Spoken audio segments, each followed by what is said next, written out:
Ya, Bapak Ibu Saudara-saudara sekalian, hari ini kita sampai di tema yaitu warisan Agustinus. Kita mau coba lihat dari hidup dan pemikiran beliau apa saja yang diwariskan sampai zaman kita sekarang. Nah, tentu kita tidak terlalu pusing membahas soal kehidupan dia, di mana kita sudah bahas di dalam biografinya. Lalu kita juga tidak akan terlalu banyak bahas misalnya tentang karya tulis dia. Ya, kita sudah secara garis besar sudah melihat dan juga beberapa karya tulisnya kita pilih, kita dalamin. Nah, kita mau lihat dari hidup dan pemikiran Agustinus itu apa yang dia wariskan bagi dunia sampai masa kini. Nah, saya coba lacak-lacak hal ini, merangkumkannya, ya.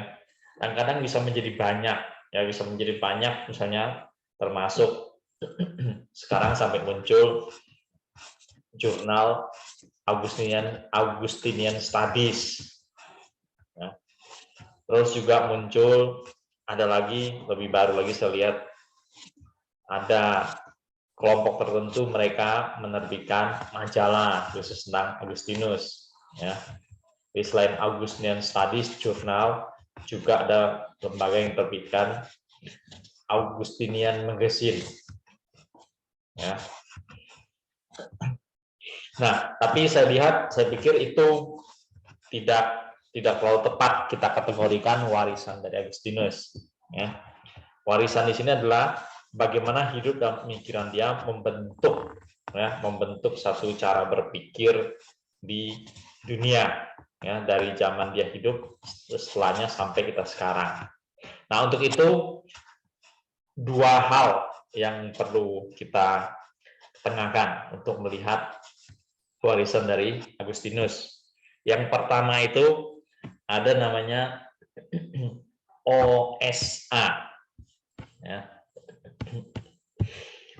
OSA. OSA ini singkatan dari Order of Saint Augustine. OSA, dan ini ada di kalangan orang-orang Katolik. Nah, dahulunya namanya bukan OSA, tapi OESA, ya, Ordo Eremitarum Sancti Agustini. Bahasa Inggrisnya menjadi Order or Hermits of Saint Augustine. Ya. Jadi pada dasarnya kita bisa katakan ya sama, OSA maupun OESA. Ya. Nama yang populer sekarang yaitu tinggal OSA. Ya. Ordo of Saint Augustine. Ya. Atau sudah dalam bahasa Indonesia langsung aja kita katakan Ordo dari Santo Agustinus. Ya. Ordo Santo Agustinus.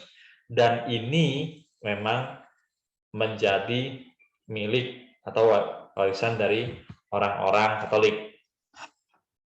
Ya. Di kalangan orang Protestan tidak ada ini. Ya. Jadi ketika orang menyebut OSA, pasti yang dimaksud orang Katolik. Ya, kelompok tertentu dari orang Katolik. Nah, kita coba lihat sedikit. Jadi Ordo Santo Agustinus ini itu adalah semacam mereka merumuskan nantinya dan menjalani aturan hidup embiara. Nah, sebelum masuk ke sini, kita balik lagi ke sini dikit. Jadi Ordo Santo Agustinus ini menjadi satu kelompok dari orang-orang Yahudi di mana mereka menekunin kehidupan dari Agustinus. Mereka membentuk satu kumpulan. Ya. Awalnya dari kumpulan kecil sampai sekarang menjadi kumpulan yang besar dan kumpulan yang mendunia. Jadi dikatakan, kita sudah tahu di dalam biografinya, setelah dia bertobat, lalu meninggalkan Eropa, balik ke Afrika Utara. Di situ tujuan hidupnya tinggal satu, ya, yaitu membentuk kehidupan bersama. Dia, keluarga dekat, dan beberapa teman dekat. Dan mereka membentuk semacam kehidupan biara. Hidup bersama-sama dalam biara. Dan ada aturan-aturan mainnya di dalam biara. Nah, seperti itu. Lalu dikatakan, jadi model hidup seperti ini, model hidup seperti ini yang diawali oleh Agustinus bersama beberapa orang dekat di Afrika. Ketika kemudian Afrika juga diserang oleh bangsa Vandal, maka orang-orang yang sudah mengenal gaya hidup monasteri yang dikembangkan Agustinus itu, ada di antara mereka yang lari ke Eropa.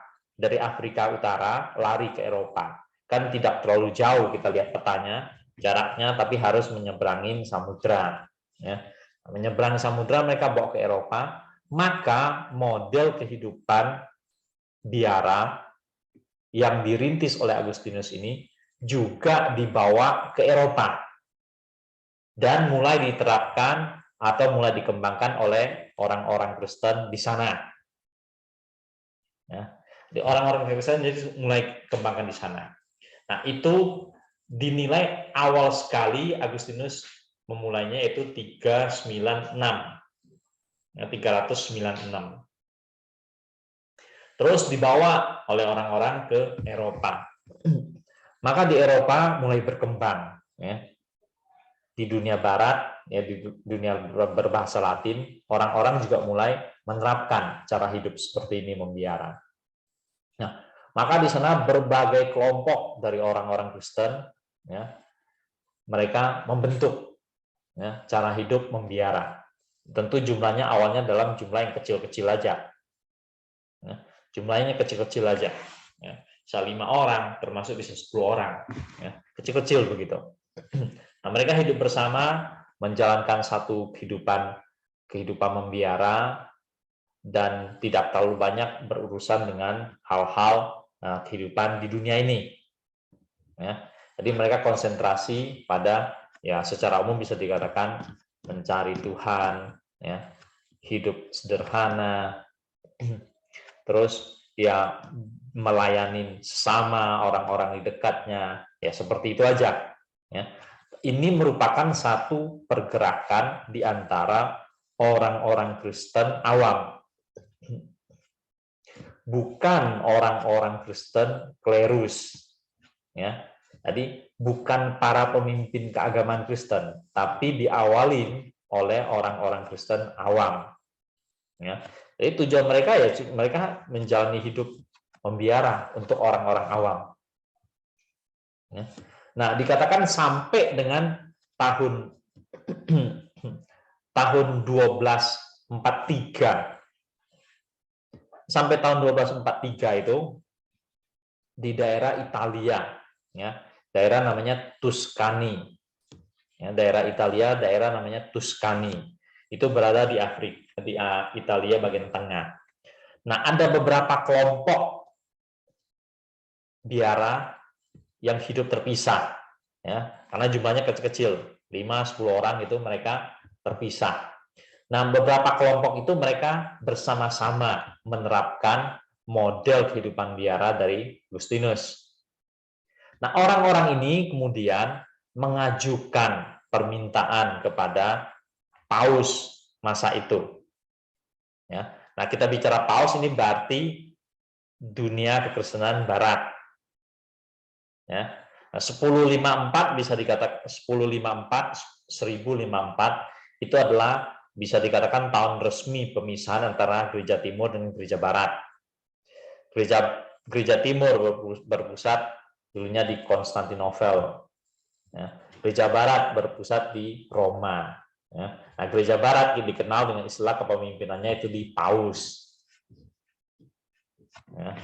Sementara dulunya Paus itu hanya di Roma, itu hanya salah satu di antara kekristenan.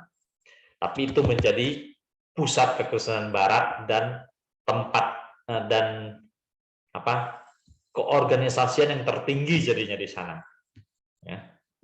Nah, tadi kelompok-kelompok biarawan di Italia itu mengajukan permintaan kepada Paus, lalu meminta Paus untuk menyatukan mereka. Ya. Lalu tunggu saya sedikit, nama Pausnya. Saya lupa nama pausnya itu siapa. Coba lihat sebentar.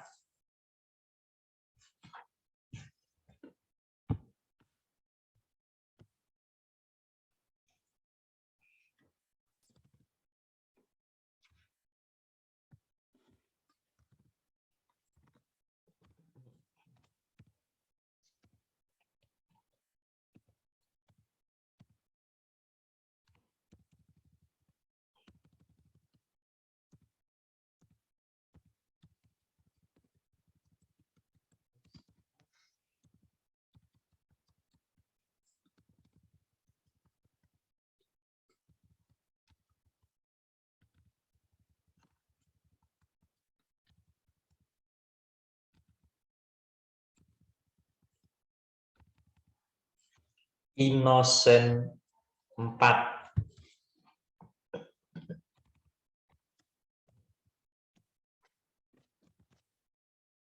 Ya, namanya Innocent IV. Maka Paus Innocent IV menyatukan beberapa kelompok biara-biara kecil itu. Lalu dari penyatuan beberapa kelompok biara kecil, diangkat seorang namanya Riccardo Anibaldi. Riccardo Anibaldi. 1244 sini ya. Riccardo Anibaldi. Baik, kita balik lagi ke sini. Ya. Nah, dari situ maka berdasarkan keputusan pemimpin di Roma, kelompok-kelompok kaum awam yang kecil ini disatukan. Maka mereka menjadi satu jaringan yang besar. Ya, jumlahnya masih kecil, 5-10 orang, tapi beberapa kelompok yang lama-lama menjadi besar. Dan itu terus besar. Ya. Nah, dengan penyatuan ini, biasanya di kalangan gereja Katolik, itu nanti ada orang-orang suci tertentu yang menjadi pelindung mereka. Ya. Maka Ordo Saint Agustin ini itu dilindungi oleh Bunda Maria, ya, Santa Perawan Maria. Maka dengan terbentuknya ya, OSA, inilah yang nanti menjadi cikal bakal terus meluas kemana-mana. Jadi diawalin hanya di Italia, ya, di Tuscany, ya, di daerah Italia bagian tengah. Dari situ bermula. Dari situ terus nanti menyebar ke negara-negara sekitar. Ya, negara-negara sekitar ada juga orang-orang Kristen yang hidup membiara. Terus mereka juga kemudian mengadopsi model kehidupan membiara dari Agustinus. Nah, lama-lama kelompok dari negara-negara lain itu atau kerajaan-kerajaan lain di Eropa ya juga menyatukan diri ya dengan OSA, Ordo Santo Agustinus. Nah, dari situ cikal bakalnya. Lalu dikatakan OSA ini juga kemudian masuk ke Indonesia. Ya, banyak berbagai negara, termasuk China, India pun masuk. Terus sampai ke Indonesia juga. Ya, 1.500-an. Ya, 1.500-an melalui 2 orang Belanda. Ya, jadi 2 orang Belanda itu dalam tugas di Indonesia di Papua. Ya, di Papua mereka bertugas, akhirnya mereka diminta ya untuk membentuk keuskupan. Akhirnya berdirilah Keuskupan Manokwari. Keuskupan Manokwari ini merupakan jasa atau hasil dari Ordo Santo Agustinus. ya, di Indonesia yang diwakili oleh 2 orang dari Belanda, ya, berarti 2 orang pemimpin agama Katolik dari Belanda. Jadi sampai sekarang di Indonesia juga menjadi ada OSA, ya, Ordo Santo Agustinus. Selain banyak sekali di berbagai-bagai tempat, ya, di berbagai-bagai negara, mau Eropa, Asia, Afrika, ya, termasuk benua Amerika gitu, ada. Ya. Jadi nanti kalau Bapak Ibu cari, itu banyak kelompok-kelompok yang berbeda. Ya. Ada satu situs saya periksa, ya, dia kasih nama Australsia, ya. Australsia jadi berpusat di Australia. Tampaknya itu merupakan OSA, Ordo Santo Agustinus, yang menyatukan antara benua Australia dengan Indonesia. Ya. Jadi tampaknya mereka membentuk organisasi yang tersendiri yang menyatukan yang di Indonesia, OSA di Indonesia dengan OSA di Australia. Ya, seperti itu. Nah, perkembangannya sampai sekarang jadinya mereka merupakan satu kehidupan membiara. Nah, awalnya itu merupakan hidup membiara bagi kaum awam, orang-orang Kristen awam. Ya. Lama-lama itu hanya menjadi milik dari Gereja Katolik. Dan sampai sekarang memang itu hanya menjadi milik dari Gereja Katolik. Ya. Jadi menjadi satu ordo yang besar. Nah, di kalangan orang Katolik banyak sekali ordonya macam-macam. Ya. Di Indonesia ada lagi namanya Ordo Karmel, OCS. Ya. Banyak lagi orang-orang Katolik suka ada namanya nanti di belakang itu ya, O apa gitu loh. OFM, OSA ataupun apa? OC, OCM ya. Jadi orang Katolik punya macam-macam satu perkumpulan tersendiri. Tapi tampaknya OSA zaman sekarang ya, OSA zaman sekarang lebih cenderung itu menjadi kehidupan membiara dari para klerus. Ya, para klerus artinya orang-orang Katolik yang bersekolah teologia, lalu mereka menyerahkan diri untuk pelayanan, artinya menjadi romo, gitu. Ya, menjadi frater, menjadi romo. Ya. Tapi Bapak Ibu Saudara sekalian, kita jangan lupa juga bahwa di kalangan orang Katolik sampai hari ini dari berbagai-bagai ordo yang ada itu juga masih terbuka bagi orang awam. Ya, masih terbuka bagi orang awam untuk bergabung dalam ordo-ordo yang ada. Lalu kita tahu bahwa di kalangan Katolik juga ada namanya kesusteran. Ya, nah di mana kesusteran tentu itu hanya untuk perempuan. Tapi satu ciri khas kita tahu di dalam Katolik baik kehidupan membiara untuk pria maupun untuk wanita, mereka akan berada dalam kondisi kehidupan selibat, ya, tidak menikah, ya, seperti itu, dan menjadi kehidupan membiara. Nah, apa yang penting juga di dalam OSA ini, ya, Ordo Santo Agustinus ini, yang bisa menyatukan mereka adalah balik kepada ini, aturan hidup membiara. Dahulu ada namanya Rule of Saint Benedict. Ya, jadi Saint Benedict ini adalah satu orang yang hidup kira-kira 100 tahun setelah Agustinus. Nah, dikatakan bahwa Saint Benedict ini, seorang namanya Benedict, dia banyak sekali membaca tulisan Agustinus yang berkaitan, ada kait-mengait dengan kehidupan membiara, kehidupan monasteri. Dia pelajarin itu. Ya. Lalu dia kembangkan, dia terapkan dalam kehidupan membiara. Ya. Jadi awalnya dari Rule of Saint Benedict, ya, lama-lama sekarang kita mengenalnya menjadi Rule of Saint Augustine. Ya. Kalau tadi Order of Santo Agustinus, ada lagi satu namanya Rule of Saint Augustine. Ya, aturan-aturan hidup menurut pemikiran dari Santo Agustin. Jadi aturan-aturan hidup menurut Santo Agustinus ini diterapkan di dalam kehidupan membiara. Jadi kehidupan membiara, aturan kehidupan membiara ini merupakan satu bentuk penyimpulan atau kompilasi dari kehidupan membiara, gaya hidup membiara yang pernah dijalankan oleh Agustinus.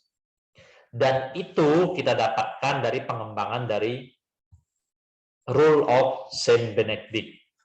Nah, Rule of Saint Augustine mendasari dari Rule of Saint Benedict. Pada umumnya yang menjadi acuan mereka ya nantinya ya itu adalah tiga sumber. Jadi ada tulisan Agustinus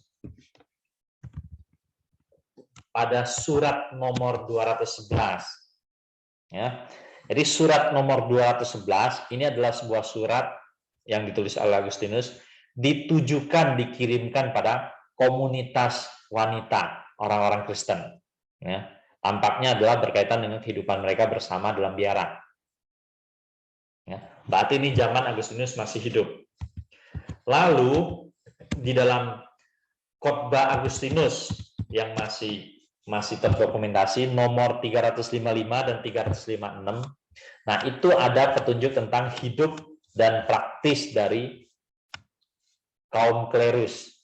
Jadi di situ Agustinus membeberkan ya dalam dua naskah khotbah itu bagaimana seharusnya kehidupan dari seorang klerus, pemimpin agama maksudnya di sini. Atau bagaimana praktek hidup keseharian dari seorang klerus. Ya, digambarkan oleh Agustinus. Jadi orang-orang membaca ini, Santo Benedict membaca ini, ya, Epistula, Sermone 355, 356, ditambah lagi Works of Monks. Ya. Nah, Work of Monks ini adalah tulisan dari Agustinus sendiri dan masih ada. Kita bisa carinya, bisa baca. Terjemahan bahasa Inggris sudah ada. Pekerjaan dari biarawan, ya, atau pekerjaan dari pertapa, kadang-kadang begitu. Ya. Nah, di situ kalau di dalam Works of Monks ini, di situ Agustinus mau mencari jalan keluar bagi dua kondisi, yaitu bahwa hidup kita belajarlah dari burung-burung di udara yang tidak perlu takut akan masa depannya. Terus lain pihak lagi, Rasul Paulus mengatakan kalau seorang tidak bekerja, janganlah ia makan. Ya, jadi dua bagian Alkitab ini itu menjadi dasar ya kupasan Agustinus untuk mengembangkan tulisan Work of Monks, pekerjaan dari para biarawan.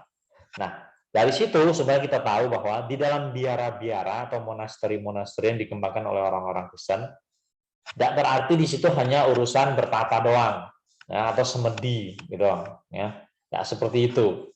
Tapi juga ada pekerjaan-pekerjaan praktis, bahkan pekerjaan-pekerjaan yang bisa menghasilkan nafkah. Ya.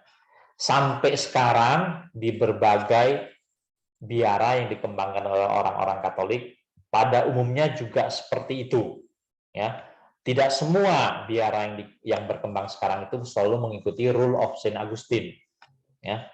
Tapi dianggap Rule of Saint Augustine ini adalah yang paling awal di antara gereja barat. Ya. Aturan hidup yang pernah disusun dan paling awal dalam sejarah gereja barat. Sehingga banyak menjadi satu patokan. Nah, dikatakan bahwa Martin Luther adalah juga anggota kelompok dari satu biara tertentu. Ya. Nah, biaranya Martin Luther juga mengikuti Rule of Saint Augustine. Ya. Jadi cara hidup membiara seperti yang digariskan oleh Santo Agustinus. Nah, Bapak Ibu sekalian, Rule of Saint Augustine sendiri, ya, kalau kita pelajarin, ya, naskahnya ada banyak, ya, di internet banyak. Jadi isinya itu garis besarnya ada 8 gini, ya, rule of Saint Augustine itu.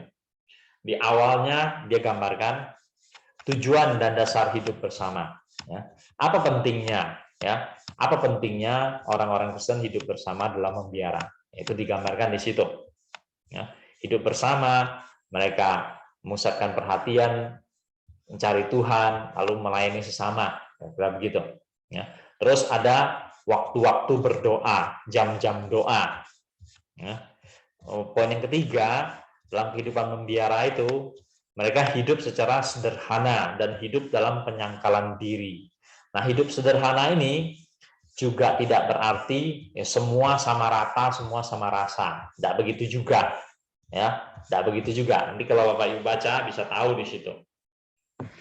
Lalu yang keempat, menjaga kesucian, ya, kesucian hidup dan koreksi di antara dalam kehidupan persaudaraan. Jadi maksudnya adalah satu dengan lainnya dalam kehidupan membiara itu saling menjaga untuk saling mendukung supaya semua orang bisa hidup dalam kekudusan di hadapan Tuhan. Dan bisa aja terjadi berbagai hal di mana perbuatan-perbuatan salah. Nah, di situ di antara saudara-saudara kehidupan dalam membiara itu bisa saling mengkoreksi, memperbaiki diri. Ya, digambarkan seperti itu. Terus yang poin kelima itu adalah peduli pada barang bersama dan perlakuan pada orang sakit. Jadi dalam kehidupan membiara, menurut cara bergaya hidupnya Agustinus ini, di sana ketika seseorang mendaftarkan diri dan dia masuk dalam biara tersebut, biara yang mengikuti the rule of Saint Augustine, maka kalau sebelumnya dia mempunyai harta benda, termasuk warisan dan lain sebagainya, maka biasanya dia akan menyumbangkan kepada biara tersebut. Dan nanti biara tersebut yang akan mengatur pemakaiannya, penggunaannya, bahkan dengan pembagiannya. Ya. Tapi bukan dibagi-bagi, langsung dibagi-bagi begitu, tapi adalah untuk memenuhi kebutuhan bersama dalam sisa hidup mereka selama membiara itu. Ya. Nah, di situ juga nanti ada perlakuan terhadap orang-orang sakit, termasuk juga di kalangan saudara-saudara dalam biara itu. Ya, ataupun juga kadang-kadang mereka melayani orang-orang di sekitar sana. Nah, lalu ada lagi poin berikut, minta maaf dan memaafkan kesalahan. Minta maaf maksudnya kita orang tertentu bersalah pada orang lain dalam komunitas tersebut, dalam biara tersebut, dia akan minta maaf. Lalu orang lain ya yang menanggung kesalahan itu ya, dia juga akan belajar untuk memaafkan orang yang sesama biarawan yang bersalah tersebut. Ya, itu gambarannya. Terus poin berikut tentang pemerintahan dan ketaatan. Maksudnya di sini adalah di dalam biara-biara yang menggunakan rule of Santo Agustinus, mereka tentu punya pejabat-pejabatnya, ya, kepala biara dan lain-lain. Ya, ada petugas-petugasnya. Jadi di situ harus ada saling menghargai, saling menghormati. Digambarkan di situ misalnya terhadap yang tua kita memandangnya sebagai orang tua gitu. Ya, sebagai bapak, sebagai ayah ibu kira-kira begitu. Ya, sebagai ayah. Nah, di situ ada susunan organisasinya di dalam kehidupan membiara itu, ada sistem pemerintahnya, ada ketaatannya. Terus yang poin terakhir adalah ketaatan pada aturan. Jadi setiap anggota di dalam hidup membiara itu, mereka juga belajar untuk menaati peraturan-peraturan yang telah disepakati di dalam kehidupan membiara itu. Nah, di mana kehidupan membiara itu mereka mengacu pada apa yang digariskan atau apa yang pernah dipraktekkan oleh Santo Agustinus. Nah, misalnya lagi dalam hal ini yang 8 poin ini ada tentang kehidupan sehari-hari, ya.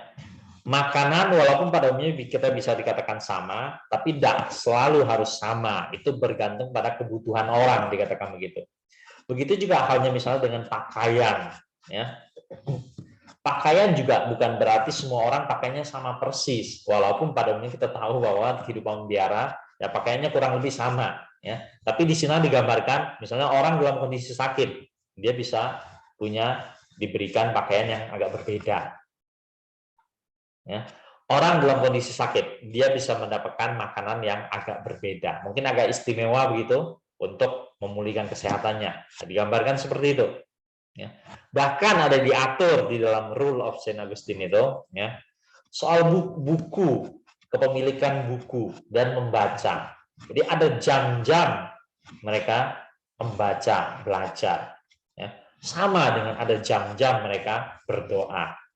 Ya. Jadi mereka punya aturan main dalam kehidupan biara. Ya.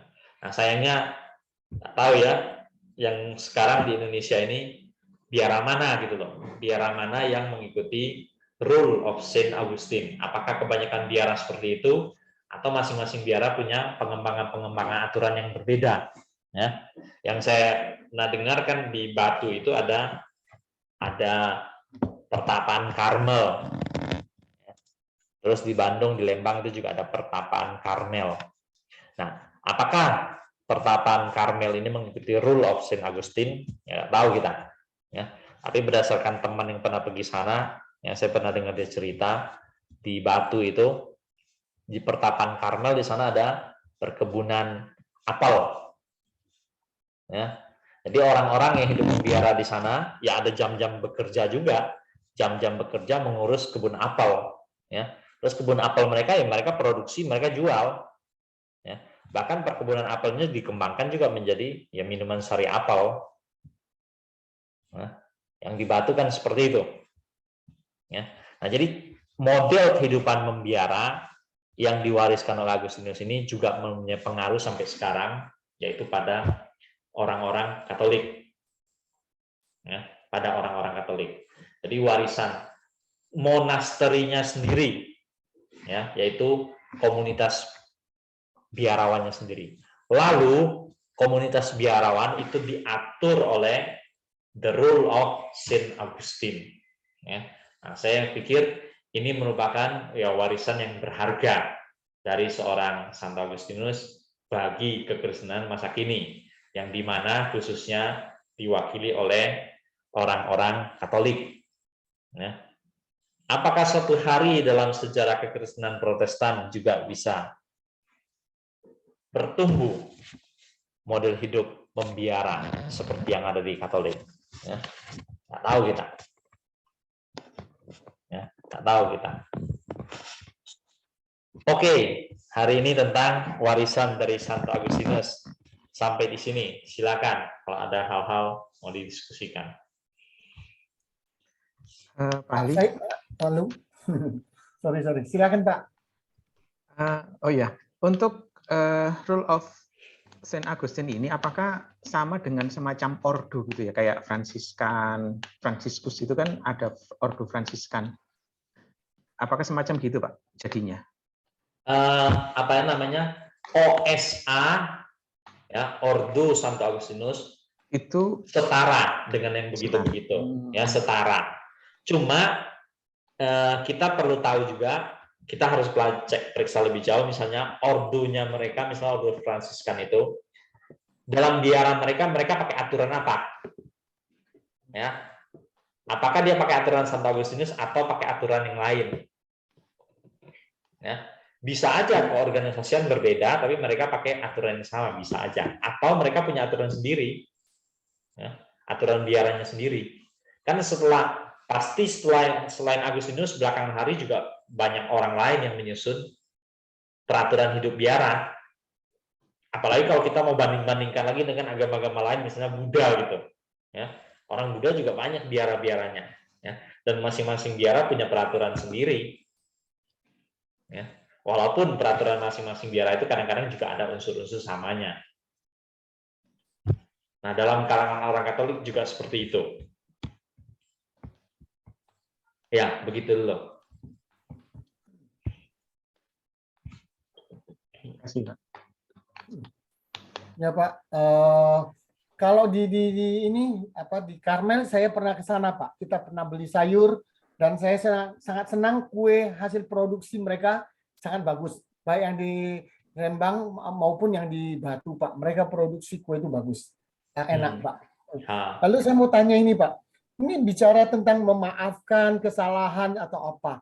Apakah mereka juga ada disiplin misalnya? kalau terjadi kesalahan yang fatal atau apa, apakah mereka dikeluarkan atau apa, atau sekedar dimaafkan gitu, Pak? Disiplin ada, ya disiplin ada. Waktu saya siapkan bahannya, saya baca-baca itu disiplin ada. Tapi kalau sampai dikeluarkan, saya sih belum baca, ya saya sih belum baca. Karena sekali lagi dia prinsipnya adalah kehidupan bersama itu akan menolong untuk bersama-sama bertumbuh, ya. Kalau sampai dikeluarkan, saya pikir bisa aja itu terjadi, ya. Mungkin kalau sampai begitu fatalnya, tapi pada umumnya tampaknya sih enggak, ya. Karena kalau orang sudah mengambil tekad untuk berani daftarkan diri menjadi anggota dari satu biara, itu pasti biasanya tidak serta-merta, ya, tidak tiba-tiba. Artinya dia sendiri juga sudah hitung matang-matang dan seterusnya, ya. Karena untuk daftarnya di satu anggota dari satu biara itu juga meliputi soal harta benda yang dia miliki sebelumnya, ya. Tapi bukan berarti tidak ada orang yang susah daftarkan jadi anggota di situ, ada juga, ya, ada juga itu loh. Ada orang yang dulu hidupnya sudah mapan, ada orang hidupnya dulu susah daftar menjadi anggota di situ. Dan saya rasa juga tidak semua orang daftar diterima, ya, tidak bakal semua orang daftar diterima. Saya pikir malah jangan-jangan mereka di sana lebih ketat daripada seleksi di STT. Ya. Betul Pak. Di Karmel itu saya pernah pas kita ke sana cukup banyak bicara ya dengan pimpinannya. Ternyata itu proses untuk masuk itu pun cukup lama Pak. Walaupun mereka sudah bergabung, tetapi itu masih diseleksi Pak. Sampai satu hari ada satu kayak apa ya istilahnya ya, itu pengukuhan atau apa gitu, baru resmi. Tapi sebelum menuju ke pengukuhan itu mungkin setahun atau 2 tahun, 2 tahun kalau tidak salah Pak. Itu proses, tapi sudah di dalam biara mereka, tapi belum dinyatakan sebagai anggota penuh atau apa gitu Pak. Itu yang kita lihat Pak. Ada berita nggak waktu Pak Alex ke sana, orang-orang di sana itu semuanya klerus atau ada orang-orang awam? Wah, waktu itu saya enggak kepikir Pak, karena belum ikut kuliah ini Pak. Ya. Kalau sudah ikut kuliah ini dulu saya bisa pikirkan Pak untuk mikir ya, betul. Atau jangan-jangan mungkin sekarang ya, saya pikir-pikir apakah sekarang merupakan pencampuran gitu. Ada klerusnya, ada awamnya, ya. Kalau klerus maksudnya jadi Agustinus itu ya klerus dan awam kan. Agustinus sebenarnya dia ingin menjadi seorang awam, membentuk biara untuk orang awam. Tapi toh akhirnya dia dipilih menjadi imam di gereja dan dia harus mengerjakan tugas itu. Jadi di satu pihak Agustinus gembala di sebuah gereja, tapi lain pihak Agustinus juga hidup membiara sebagai seorang anggota biara, atau juga mungkin kemudian dia diangkat menjadi pemimpin biara begitu. Ya. Atau tapi orang-orang lain Pak, yang bersama dengan Agustinus dalam biara itu sebagian besar kan orang awam. Ya, tidak punya jabatan apa-apa mereka dalam gereja. Atau gini Pak, atau Pak Hari, gini, bisa saja dari orang awam setelah masuk ke sana jadi klerus Pak, kan mereka belajar terus Pak. Bisa, ya. Untuk kondisi zaman dulu itu lebih memungkinkan. Untuk kondisi zaman sekarang tidak begitu mudah, ya. Karena untuk kondisi zaman sekarang, apalagi di kalangan orang Katolik, ya, sangat jelas untuk bisa menjadi frater, menjadi romo, itu harus menjalani pendidikan. Ya. Kemungkinan menjalani pendidikan mereka itu bisa lebih berat dibanding hidup dalam biara. Ya. Jadi kalau hidup dalam biara tentu kita tahu tentu utamanya adalah soal etika, moral, kerohanian itu yang dipupuk, toh. Sementara kalau orang mau jadi frater, mau jadi romo di kalangan orang Katolik, ya kurang lebih seperti STT, selain kehidupan berasramanya ada gitu, tentu juga akademiknya juga harus bagus. Ya, akademik mereka harus bagus. Dan mereka menjalani separuh pendidikan teologi, separuh pendidikan filsafat. Ya, orang-orang Katolik begitu. separuh pendidikan teologi, separuh pendidikan filsafat. Kalau kita kan lebih banyak ya pendidikan teologi ya, walaupun filsafat ada 1-2 mata kuliah gitu. Ya, silakan.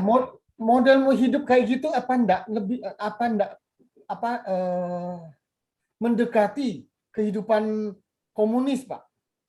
Maksudnya Properti bersama, kehidupan berbagi bersama, jalani semua berbagi properti bersama, kemudian apa kita dapatkan bersama-sama. Itu kan mirip-mirip pemikiran komunis, Pak. bisa, ya, kita bisa katakan begitu, ya, bisa. Tapi kalau di dalam biara sudah sama sekali tidak ada lagi, ya, artinya sudah tidak ada lagi sama sekali harta benda pribadi, ya.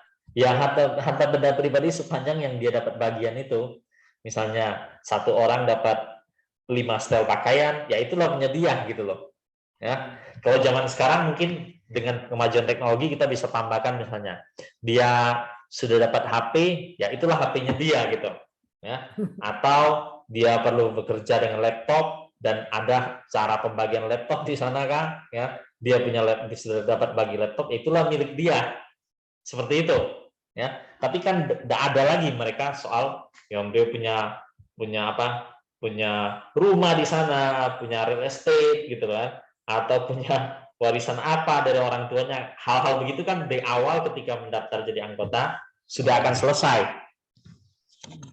ya, semuanya akan dibicarakan terus terang.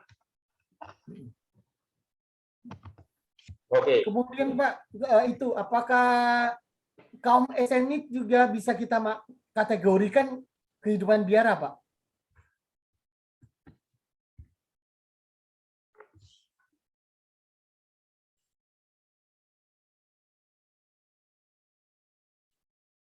Bisa juga, ya, orang-orang esenik itu.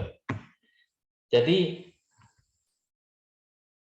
ada penulis mengatakan Yohanes Pembaptis itu adalah salah satu dari anggota esenik, ya. Yang lebih ngeri lagi ada tulisan mengatakan Yesus dan orang tuanya pun adalah anggota esenik, ya. Nah, yang ini penelitian dari Yesus Sejarah namanya, satu kelompok yang besar namanya Historical Jesus, ya, Yesus Sejarah. Salah satunya misalnya ada penulis namanya Barbara Thiering, ya, tampaknya mungkin seorang perempuan kali, Barbara Thiering, tentang Yesus Sejarah, ya. Misalnya dia mikirkan ya Yusuf Maria itu adalah kelompok orang esenik, ya. Tapi kebenaran ini sangat diragukan, ya. Kalau Yohanes Pembaptis anggota esenik tampaknya itu lebih terbuka kemungkinannya, ya. Tapi kalau Maria dan Yusuf kemungkinannya sangat kecil mereka anggota esenik. Nah, tapi kita harus sadar anggota esenik ini adalah satu bentuk kehidupan agamawi dari kalangan orang-orang Yahudi, ya. Oleh karena itu mereka masuk kelompok agama Yudaisme, ya, Yudaisme. Sementara yang ordo-ordo macam-macam sekarang ini ya dalam Katolik, ya, bukan dalam Protestan. Ya, kalau kita mau sebutnya dalam kekristenan bisa aja, ya, tapi khususnya dalam kekristenan Katolik.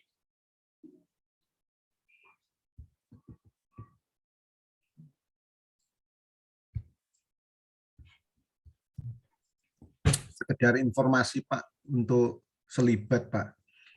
Ini ada berita karena pada waktu itu semarak perjinahan Pak, di antara kelompok pria atau frater dan juga suster gitu Pak katanya, sehingga di sini saya lihat artikel itu sampai ada penandatangani bahwa ini ada yang jadi suster itu, jadi mereka bukan hanya selibat tetapi boleh menikah Pak.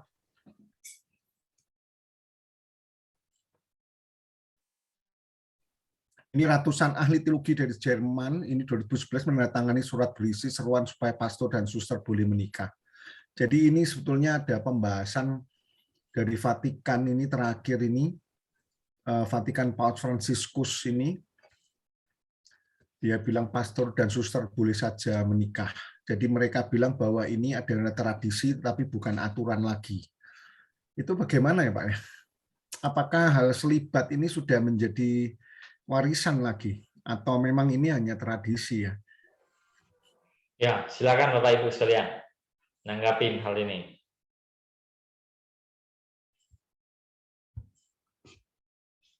Ayo, silakan.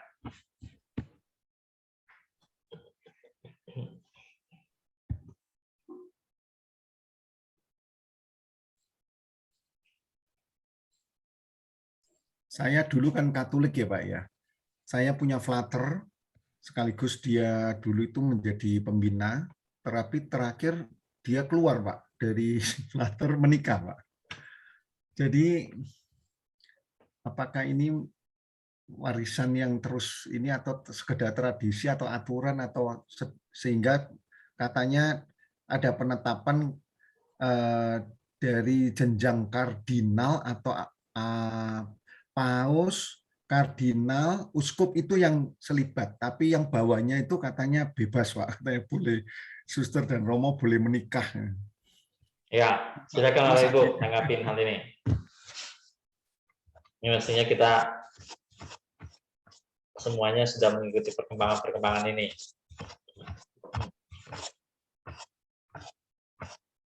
Ayo, silakan.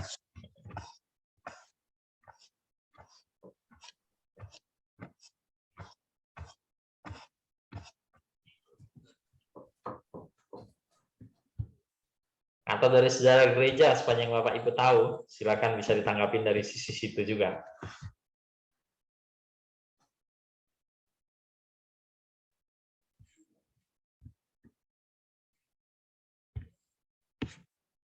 Ya, sampai hari ini Katolik tetap pada pendirian mereka, ya, pastor, suster ya tidak menikah. Ya. Beberapa tahun terakhir memang ada seruan-seruan mereka untuk membahas atau meninjau ulang aturan ini, ya, membahas meninjau ulang, ada seruan-seruan begitu. Ya. Tapi itu juga masih akan menjadi satu proses yang panjang. Ya.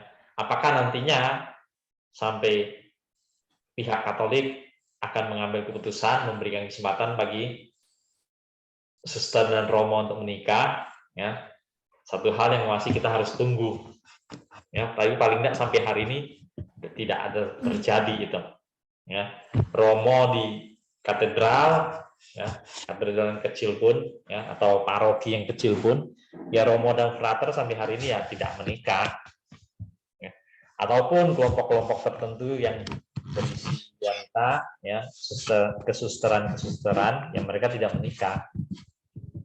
Jadi antara mereka romo, frater atau kesusteran bisa aja 1-2, kemudian mereka mengambil keputusan untuk menikah. Nah, untuk itu biasanya mereka pasti akan meninggalkan biaranya, ya, atau meninggalkan tugasnya atau meninggalkan komunitasnya. Lalu hidup bermasyarakat dalam rumah tangga seperti kebanyakan orang pada umumnya. Tapi paling tidak sampai hari ini kita lihat ya tidak ada, ya, kesusteran, frater, romo tetap adalah kehidupan selibat.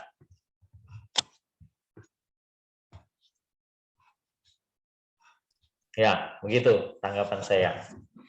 Satu lagi Pak Ali, kalau diraba-raba kira-kira karena ini adalah rule of Augustine, sedangkan Agustinus punya latar belakang sebagai orang yang memiliki dosa di dalam perzinahan dan sebagainya. Apakah ini ada satu ungkapan bentuk supaya tidak berdosa atau supaya kudus, supaya suci gitu Pak, sehingga dia mengambil arah hidup banting setir gitu Pak ya, sisa hidupnya lalu selibat. Apakah ada di sana atau murni karena panggilan seperti Tuhan Yesus katakan ada orang yang lahir tapi ditentukan untuk ini ya, selibat begitu Pak ya. Apakah ada gitu Pak ya tulisannya gitu? Ya, kalau dari Agustinusnya sendiri bisa aja kita katakan ada ya hal unsur begitu. Ya. Kalau dari diri Agustinusnya sendiri. Tapi sekali lagi kita belum membaca pernyataan langsung ya, kalimat tertentu bahwa dia memang begitu. Tapi dari pengalaman hidupnya kita bisa secara a priori mengambil kesimpulan seperti itu. Ya. Tapi untuk orang Katolik secara umum sampai hari ini ya kita melihat bagi mereka itu adalah merupakan satu kesucian hidup. Ya, selibat itu dalam pandangan orang Katolik secara umum adalah satu bentuk dari kesucian hidup.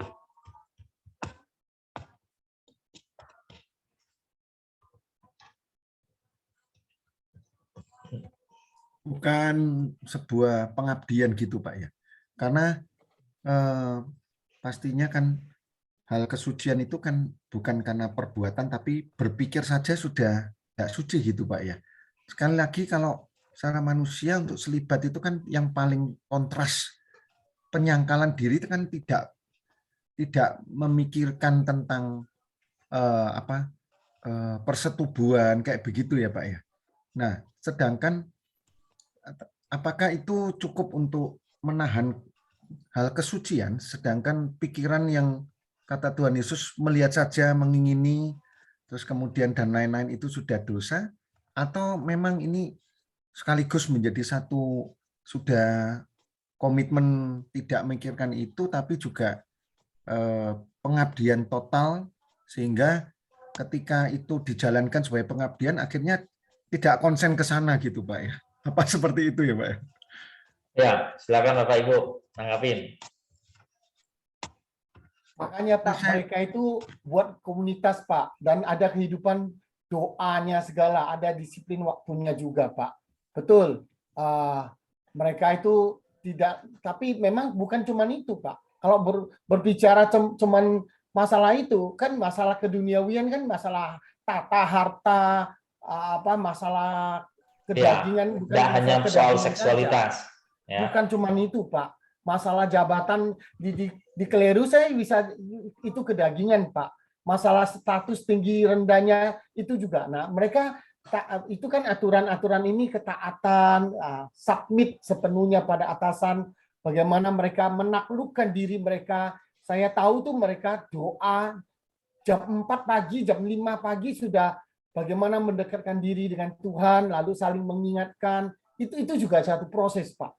Jadi bukan tanpa proses, ini proses seumur hidup loh mereka di biara. Yang saya tahu ini adalah gaya hidup yang dijalani seumur hidup ketika mereka komitmen masuk ke dalam sana. Jadi jam 4 pagi mereka sudah jalan ke biara, doa, dan kita doa 15 menit orang Protestan itu sudah lama. Mereka doa 2 jam nih. Itu di tengah-tengah dinginnya Kota Batu. Itu saya betul-betul ya itu bagaimana mendekatkan diri. Ini juga satu koreksi untuk kita ya, termasuk saya sebagai pendeta atau sebagai pemimpin gereja ya. Kita betul-betul tanda kutip ya, untuk gaya hidup seperti itu kita perlu koreksi ya. Bagaimana tiap hari kadang-kadang kita tenggelam dalam seolah-olah pelayanan di gereja, tetapi sebenarnya kita sangat jauh dari Tuhan. Waktu kita bersama dengan Tuhan, sehingga pemikiran-pemikiran duniawi yang memenuhi kita semua Pak, dalam otak pikiran kita. Kenapa? Karena kita lebih banyak berkecimpung dengan duniawi.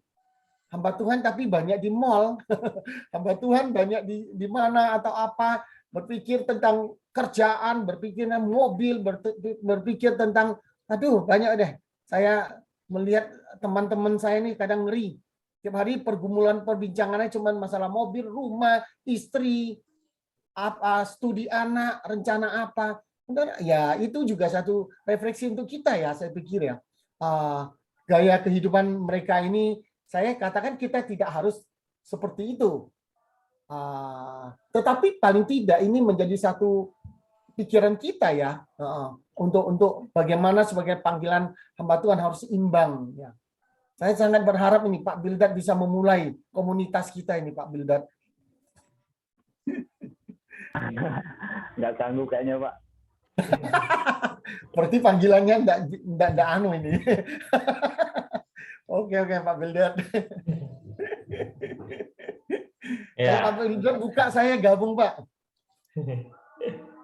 Ya, apa ini kehidupan biara di kalangan orang Katolik? Terus terang kita tidak boleh hanya sekedar membatasin pada soal seksualitas, ya. Tapi berbagai hal, segala hal dalam pergumulan manusia di dunia ini juga mereka pertimbangkan, ya, juga mereka pertimbangkan. Nah, misalnya dalam The Rule of Saint Augustine ini, ya, di dalamnya ada butir begini, ya. Ini 8 poin ini adalah dibagi dalam bab-bab, 8 bab. Ada salah satu di antara bab itu waktu saya baca tulisannya gini, ya. Antara pria dan wanita tidak boleh saling mengirim dan menerima surat. Ya, ada butir begitu, ya, di dalam The Rule of Saint Augustine ini. Kalau kita mau ngomong zaman sekarang, ya, kalau kita mau ngomong dengan cara perilaku masyarakat modern zaman sekarang, berarti poin-poin itu bisa dipahamin, pria dan wanita tidak boleh saling kirim SMS dan WA. Ada aturan mainnya begitu. Ya, di dalam The Rule of Saint Augustine ini, biara-biara yang menerapkan ini ada aturan main begitu. Betul-betul ada kalimat itu. Pria dan wanita tidak boleh saling mengirim surat. Dapat akan ada tindakannya kalau ketahuan gitu loh. Ya, bukan berarti ya langsung dikeluarkan dari biara, tidak begitu juga. Ya, tapi ada. Apa, Pak? Ada cara penanganannya. Tujuannya untuk apa, Pak? Hah? Ya, tujuannya untuk menjaga kesucian hidup. Nah, kan kaitannya dengan seks lagi itu. Betul, betul. Makanya jadi saya lebih melihat itu enggak gampang. Jadi kita itu kalau enggak, bukan cuma lifestyle-nya saja, itu otomatis bahwa itu satu pengalian pikiran, itu satu harga mati loh Pak. Itu saya pernah tanya, kenapa Romo itu kok enggak boleh menikah? Saya tanya, ada yang ngomong katanya ada masalah dengan kelaminnya, ada masalah. Itu waktu saya dulu kecil, waktu saya Katolik. Sehingga saya waktu itu salah satunya kenapa saya enggak di Katolik, saya terus tanya, enggak dapat jawaban. Kok dapat jawaban yang itu? Oh, itu kemaluannya kecil, Pak. Jadi enggak bisa itu. Enggak bisa. Loh, berarti apa ini? Nah, itu merupakan satu kenyataan, Pak, bahwa kenapa kalau memangnya hanya soal lifestyle, kenapa pria dan wanita enggak boleh ketemu? Itu kan sudah enggak sosial lagi itu. Nah, itu merupakan satu kajian renungan, berarti selibat itu satu mematikan diri sendiri dari hal-hal nafsu. Kalau saya lihat di Agustinus itu hal apa dosa seperti itu. Apakah seperti itu, Pak Ali? Lebih bagus kita cari dokumen dalam sejarah gereja, ya. Mau di Agustinus sendiri ataupun tokoh-tokoh lain dalam sejarah gereja, ya. Pada zaman kapan, ya, hal itu mulai berlaku umum, ya. Jadi pada zaman kapan itu mulai berlaku umum, ya, kondisi selibat itu. Soal buku juga dibahas di dalam Rule of Augustine ini, ya. Soal buku pun dibahas. Tidak bisa baca buku pada jam yang sesukanya di dalam biara. Ada tindakannya. Jadi studi, belajar mandiri, termasuk hanya sekedar membaca buku, juga pada jam-jam yang mereka tentukan. Nah, sampai begitu mereka mengaturnya. Ya. Detail-detail lain tentu yang masih ada yang kita belum baca, belum pelajarin.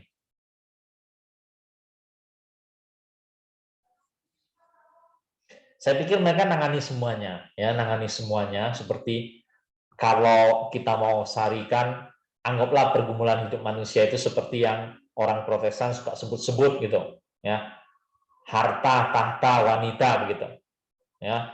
Orang Protestan kan sering sebut begitu. Nah, ya, seperti itu juga yang ditangani oleh orang Katolik. Walaupun bisa aja kita mau mengatakan mereka lebih mementingkan soal penanganan seksualitas, bisa aja. ya. Seksualitas baru tahta baru harta, ya. Atau seksualitas dulu baru harta baru tahta, ya bisa aja, ya. Pengurutannya berbeda, tapi tetap mereka nanganin itu, ya. Kalau kita mau pakai 3 aspek itu untuk mewakili semua pergumulan hidup manusia.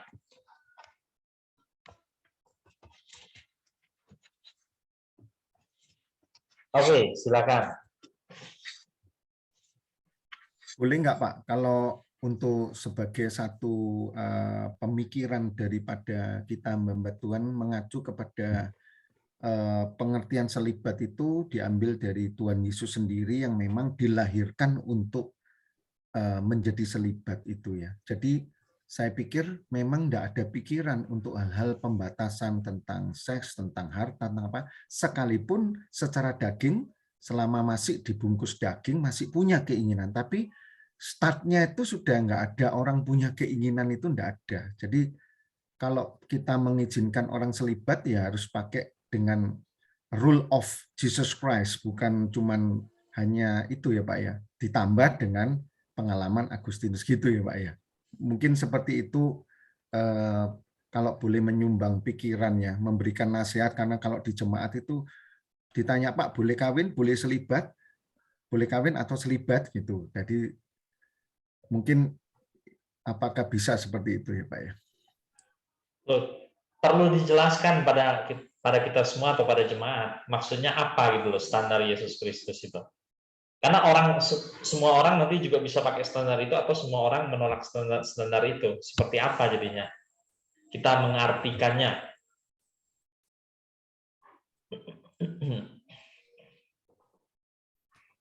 Itulah bedanya Pak. Tuhan Yesus adalah Tuhan Pak. Kita adalah manusia Pak. Tuhan Yesus kalau kita mau niru Tuhan Yesus, ujung-ujungnya nanti disalibkan loh Pak.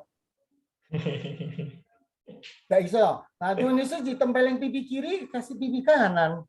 Nah kita bagaimana? Nah justru saya lihat gini loh.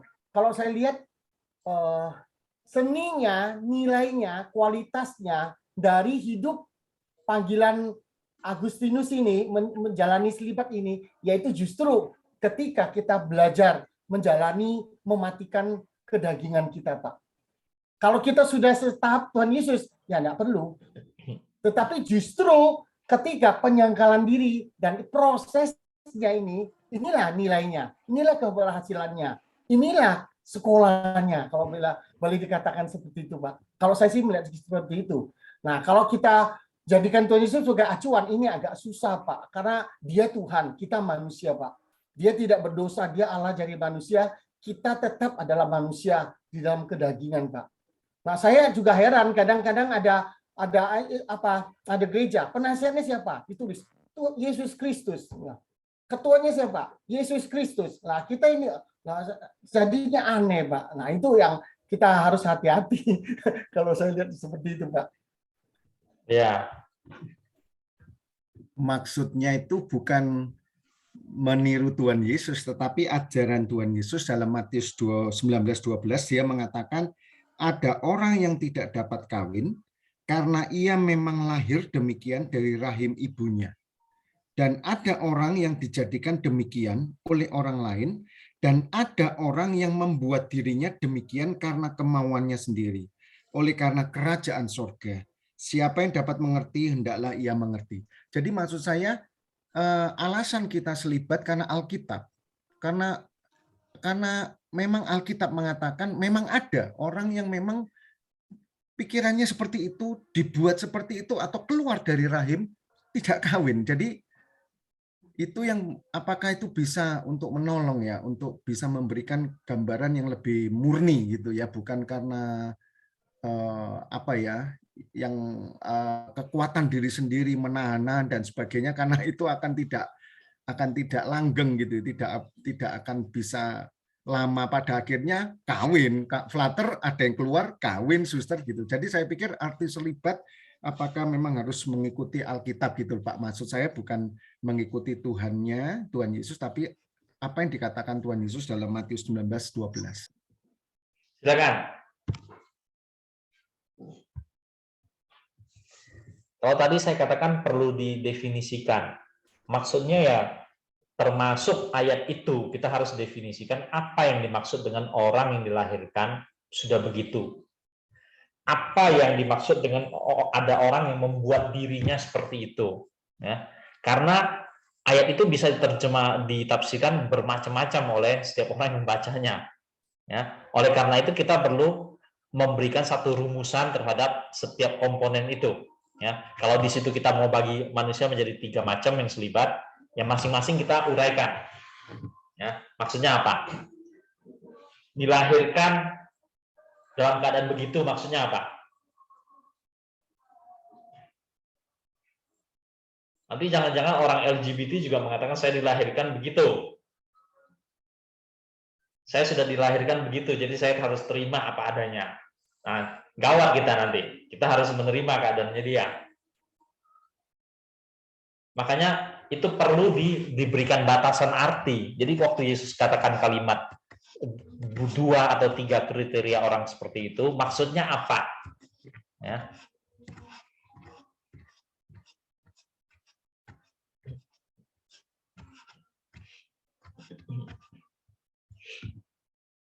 Ya tentu semua orang, suster, romo atau frater, sebelum mereka datang ke sana, saya pikir ya pasti mereka pikir-pikir dong. Bukan hanya mereka yang pikir-pikir, mungkin ayah, ibu, kakak, adiknya juga ikut pikir-pikir, ikut sumbang saran gitu. Ya, walaupun tetap pada akhirnya nanti keputusan dikasihkan kepada orang itu sendiri. Ya, dia mau daftarkah menjadi biarawan, atau daftar menjadi frater, ya, atau daftar menjadi romo dan seterusnya, mau mengambil hidup seperti itu jadi suster kan, tetap dia pilihan dia toh, dan kemudian menjalani seleksi, dia bisa lulus atau enggak, diterima atau enggak.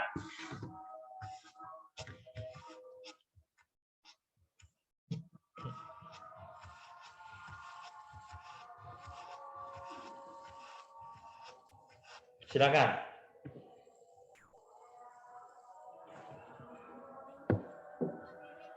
Kalau saya Pak Ali, Oke, silakan. dari The Rule of Saint Augustine ini, ya, saya melihat memang bagian yang pertama itu menjadi start yang penting, yang akan bisa menolong siapapun yang dapat melewati start yang pertama ini menjalani kehidupan selanjutnya berkaitan dengan tujuan dan dasar hidup bersama. Dengan konteks Agustinus pada waktu itu, kalau tidak salah soal selibat ini kan belum muncul ya Pak Ali ya. Jadi ini kehidupan bersama yang memang orang-orang yang ada di dalamnya ya dalam arti punya komunitas bersama seperti itu. Nah, ini kalau saya melihat bagian ini ya Pak Ali, lalu kemudian membawa kepada selibat. Contoh seperti kita misalnya ya, waktu kita mengambil keputusan untuk masuk sekolah teologi, kan banyak dari kita yang memberi kesaksian bahwa ya kemanapun kita akan jalani, apapun kita akan jalani, bahkan seandainya nih misalnya ya kita harus terlibat misalnya gitu ya, saya pikir pasti tidak sedikit di antara kita yang akan tetap maju karena besarnya dorongan atau panggilan untuk menjalani hidup yang sedemikian itu, apapun resiko yang harus kita lihat sekarang pun kan tidak ada larangan untuk tidak menikah, tapi sebagian kita ya ada yang memilih untuk tidak menikah, nah, lepas daripada alasannya apa gitu ya. Tetapi it's okay, dan itu adalah bagian dari pergumulan kita bersama-sama untuk terus boleh mengerjakan yang pertama ini. Jadi kalau menurut saya bagian pertama ini yang penting. Kalau ada kalau ada dorongan yang besar untuk memang kita membaktikan hidup saya pikir ya apapun resiko konsekuensinya ya pasti pasti banyak juga orang yang tetap akan maju. Nah, saya merefleksikannya seperti itu Pak Ali. Itu yang pertama. Yang kedua Pak Ali berkaitan dengan fungsi biara. Saya pikir seperti kalau kita di dalam Protestan kan tidak umum istilah biara. Kalau kita sehari-hari menggunakan asrama, tapi saya pikir nilai-nilai berasrama itu ya juga nih istilahnya dari Augustine ini bisa ya menjadi satu sebagai cerminan atau perbandingan seperti itu. Atau kalau misalnya teman-teman kita di Muslim punya pondok pesantren, kenapa di Kristen tidak misalnya? Gitu ya. Saya sendiri dengan beberapa teman ada gitu ya pemikiran gitu ya untuk membuat pondok begitu ya. Tapi ya itu masih ya belum tahu nanti bagaimana. Ya, itu Pak Ali. Terima kasih Pak Ali.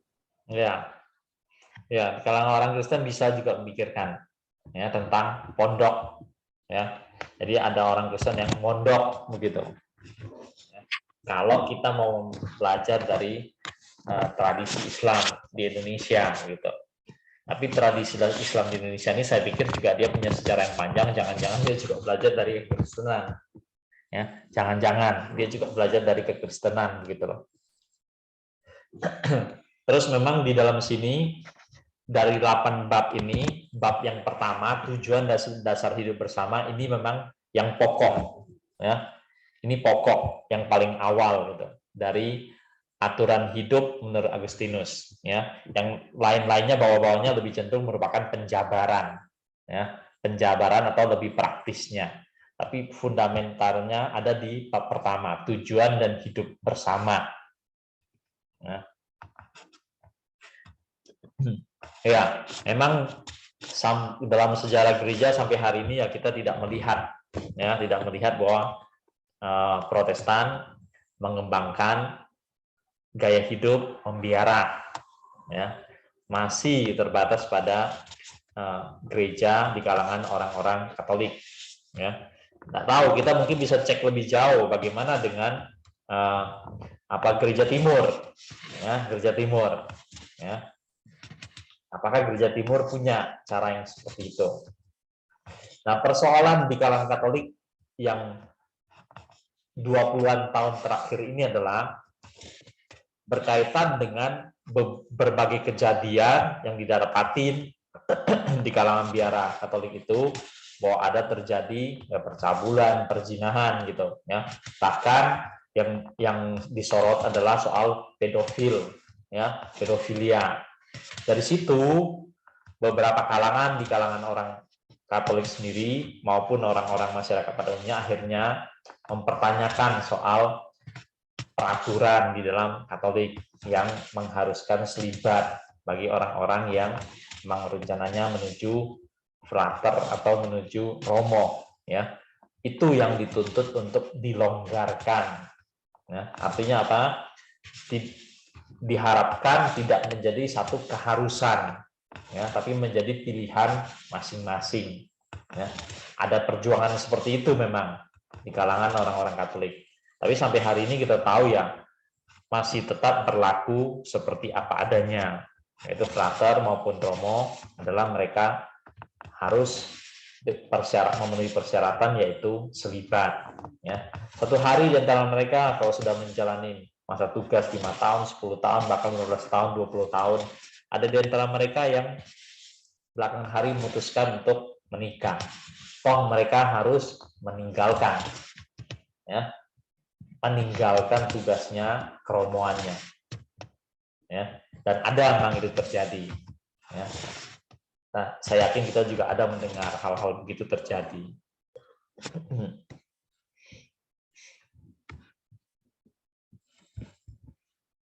Oke, silakan kalau masih ada. Kalau tidak ada, kita cukup hari ini sampai sini.